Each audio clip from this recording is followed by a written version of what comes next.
दोस्तों अगर मैं आपसे कहूं कि आपके पाँव के तकरीबन 3000 किलोमीटर नीचे जमीन के बिल्कुल दरमियान में एक बहुत बड़ा डोनट मौजूद है तो आपका रिएक्शन क्या होगा? आप यकीनन ये सुनकर हैरान रह जाएंगे। लेकिन मेरे प्यारे दोस्तों, ये बहुत बड़ा डोनट साइंसदानों ने वाकई ही जमीन के कोर में दरियाफ्त कर लिया है। लेकिन दोस्तों, इस डोनट की दरियाफ्त से पहले हम जमीन के कोर के बारे में क्या राय रखते थे, ये जानना सबसे पहले जरूरी है। हेलो दोस्तों, मेरा नाम अवैस अहमद है। हम आप तक साइंस और टेक्नोलॉजी का नॉलेज सादा और आसान तरीके से पहुंचाने की कोशिश करते हैं। आपसे गुजारिश है कि इस वीडियो को आखिर तक पूरा देखें ताकि आपको सब चीजें अच्छे से समझ आएं। तो चलिए शुरू करते हैं।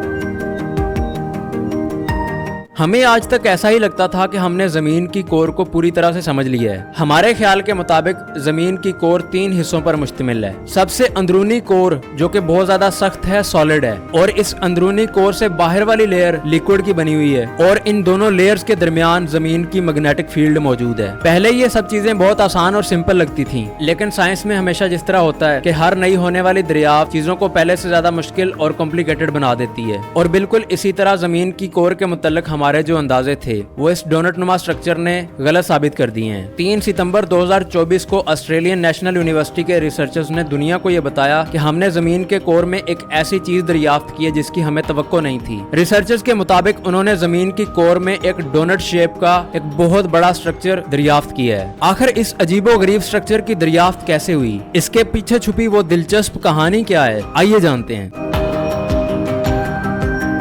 इस पोरेस्टार डोनट की दरियाफ्त कैसे हुई, इसका जवाब सिस्मिक वेव्स में छुपा हुआ है। ये सिस्मिक वेव्स जमीन के नीचे पैदा होने वाली ऐसी लहरें हैं या वेव्स हैं जो जल्जलों के आने और जमीन के हिलने की वजह बनती हैं। इनमें वाइब्रेशंस पैदा होती हैं। सादा लफ्जों में अगर आपको बताऊं तो आपको किसी मोटरसाइकिल की एक शाख में मौजूद स्प्रिंग पर गौर करना पड़ेगा। शाख में मौजूद उस स्प्रिंग को अगर आप किसी तरह से खींचें और फिर उसको छोड़ें तो उसके अंदर एक थरथराहट सी पैदा हो जाती है, और यह थरथराहट उस स्प्रिंग में पैदा होने वाली वाइब्रेशंस की वजह से है। ये वाइब्रेशंस दरअसल वेव्स होती हैं, लहरें होती हैं जो इस तरह करके आगे आगे मूव करती हैं। इनका एक क्रस्ट होता है, एक ट्रफ होता है। हुआ कुछ यूं कि हरवोज काल्सिक और शियालोंग मा नाम के 2 साइंसदानों ने जल्जले के दौरान पैदा होने वाली इन सिस्मिक वेव्स पर गौर किया, और इसके बाद जल्जला आने के कुछ घंटों बाद तक भी उन्होंने इस चीज का इंतजार किया कि ये वेव्स किस तरह से इको करती हैं और पूरी जमीन पर किस अंदाज से टकराती हैं। दोस्तों, ये जो वेव्स होती है ना, लहरें होती हैं, ये अगर किसी बहुत ज्यादा सख्त चीज से टकरा जाएं तो फिर ये वहां से पलटकर वापस भी आती हैं, यानी टकराने के बाद वापस भी आती हैं, बाउंस बैक भी होती हैं, और ये चीज इको कहलाती है। इस तजर्बे के दौरान साइंसदानों ने एक हैरत अंगेज चीज नोट की।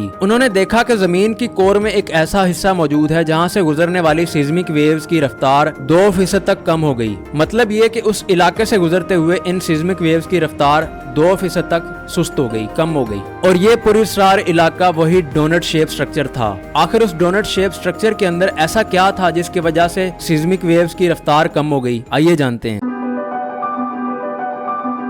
यहाँ सबसे बड़ा सवाल ये पैदा होता है कि ये डोनट आखिर किस चीज का बना हुआ है। साइंसदानों का ख्याल है कि इस डोनट शेप स्ट्रक्चर के अंदर हल्के एलिमेंट्स, सिलिकॉन और ऑक्सीजन वगैरह मौजूद हैं, और ये मेटल्स कोर में मौजूद लिक्विड मेटल्स को फ्लो करने में बहुत ज्यादा मदद देते हैं। जमीन की कोर में भी छोटी छोटी लहरें या करंट्स पैदा होते रहते हैं, जैसा कि हम आमतौर पर समुद्रों की सतह पर देखते हैं। और इस बात को आपने भूलना नहीं है कि जमीन का जो कोर है वो तो बहुत ज्यादा सॉलिड है, लेकिन उसकी जो बैरूनी लेयर है या जिसको आउटर कोर कहते हैं वो लिक्विड मेटल से मिलकर बनी हुई है। और जहाँ पे लिक्विड होगा तो वहाँ पे वेव्स तो ऑटोमेटिकली पैदा होंगी, लहरें भी पैदा होंगी। तो इस चीज को आपने माइंड में रखना है। जमीन की कोर में पैदा होने वाली ये लहरें या करंट्स इंतहाई अहमियत की हामिल हैं, क्योंकि ये जमीन की मैग्नेटिक फील्ड को पैदा करने में बहुत अहम किरदार अदा करती हैं। और ये जमीन की मैग्नेटिक फील्ड ही तो है जो जमीन पर रहने वाले जानदारों को खला से आने वाली खतरनाक शुआओं से महफूज रखती है। इस बात से आपको ये अंदाजा हो गया होगा कि साइंसदानों ने ये जो डोनट दरियाफ्त किया है वो कितनी अहमियत का हामिल है। अब यहाँ सबसे बड़ा सवाल ये पैदा होता है कि आज से पहले हमने इस डोनट शेप स्ट्रक्चर के बारे में क्यों नहीं सुना, क्यों नहीं इसको दरियाफ्त कर पाए, और आज ये कहानी मैं आपको क्यों सुना रहा हूँ।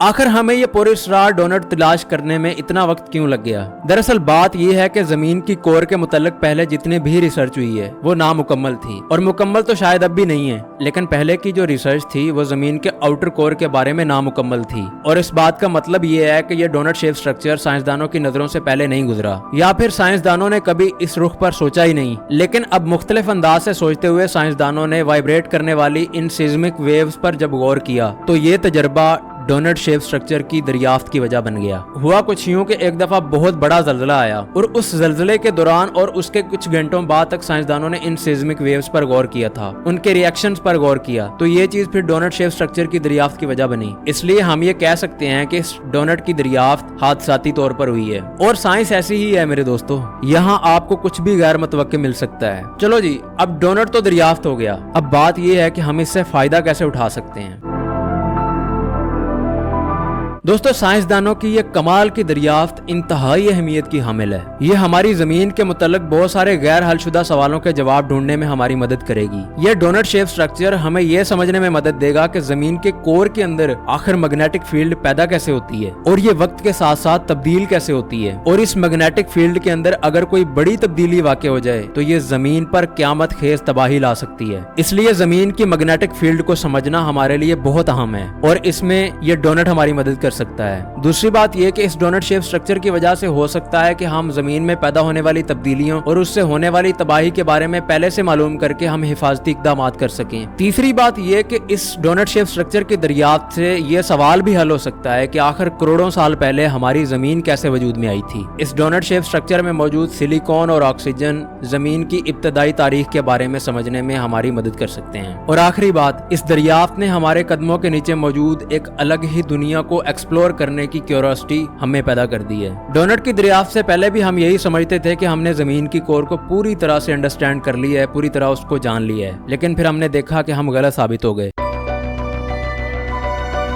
ये दरियाफ्त तो अभी शुरुआत है मेरे दोस्तों। हमने ये तो जान लिया कि जमीन की कोर में एक डोनट शेप का बहुत बड़ा जायंट स्ट्रक्चर मौजूद है, लेकिन ये सवाल अभी भी हल तलब है कि ये डोनट आखिर कितना मोटा है, इसका डायामीटर कितना है। इसके बारे में अभी तक हम कुछ भी नहीं जानते, लेकिन साइंसदानों का ख्याल है कि इस डोनट शेप स्ट्रक्चर का फैलाव चंद 100 किलोमीटर तक तो जरूर होगा, लेकिन ये तो महज कियास रहियां हैं, हकीकत का किसी को इल्म नहीं है सिवाय अल्लाह ताला के। और इस सवाल का सही जवाब अभी मालूम करना बाकी है। हमारी जमीन ऐसी बहुत सारी मिस्ट्रीज से भरी हुई है। इन राजों से पर्दा उठाने के लिए हमें वक्त के साथ साथ अपनी टेक्नोलॉजी को बेहतर से बेहतर बनाते रहना होगा। अभी तो हमने एक डोनट दरियाफ्त किया है, अभी ऐसा बहुत कुछ जानना बाकी है जो हम पर हैरतों के पहाड़ गिरा सकता है। साइंस कभी भी किसी भी चीज के बारे में मुकम्मल मालूमात का नाम नहीं है। ये एक ऐसी दुनिया है जहां हमारा उठता हुआ हर कदम हमें एक अलग ही दुनिया में ले जाता है।